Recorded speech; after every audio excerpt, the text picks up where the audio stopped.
So இந்த மலையின் மேல்மலையின் அங்காள பரமேஸ்வரி யார்?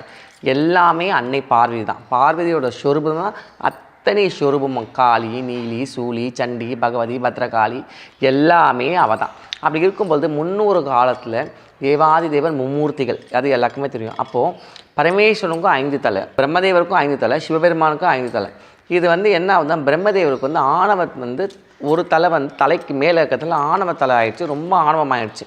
எல்லாத்துக்குமே நானாக தான் படைச்சது, படைத்தல் நான் தானே, எனக்கு அப்புறம் தானே மகாவிஷ்ணு காக்குறாரு, அதுக்கப்புறம் தான் சிவன் ருத்ரன் அழிக்கிறார் சொல்லிட்டு இந்த ஆணவம் ரொம்ப நாளுக்கு நாள் ரொம்ப மேலே போயினே இருக்குது. அப்போ இது பார்த்துனே சொல்ல ஒரு நாள் சிவபெருமானுக்கு கோபத்தின் உச்சக்கட்டத்துக்கே வந்துடுறார்.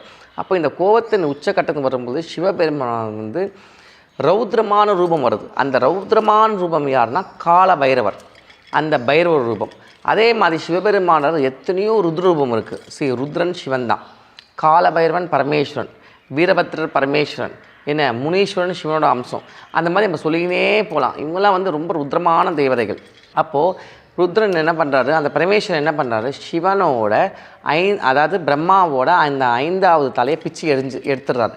எடுத்த உடனே சிவன் கையில் அந்த பிரம்மத்தோட தலையை பிரம்மதேவரும் மகா சரஸ்வதியும் சபிச்சிடுறாங்க. இந்த தலை பிரம்ம கபாலமாக உங்கள் கையிலேயே நிற்கட்டும் சொல்லிட்டு.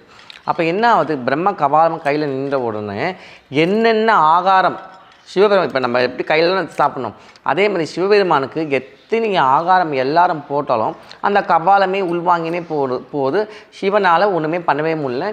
சிவனே அந்த பண்டார் ரூபமாக ஆயிடுறாரு.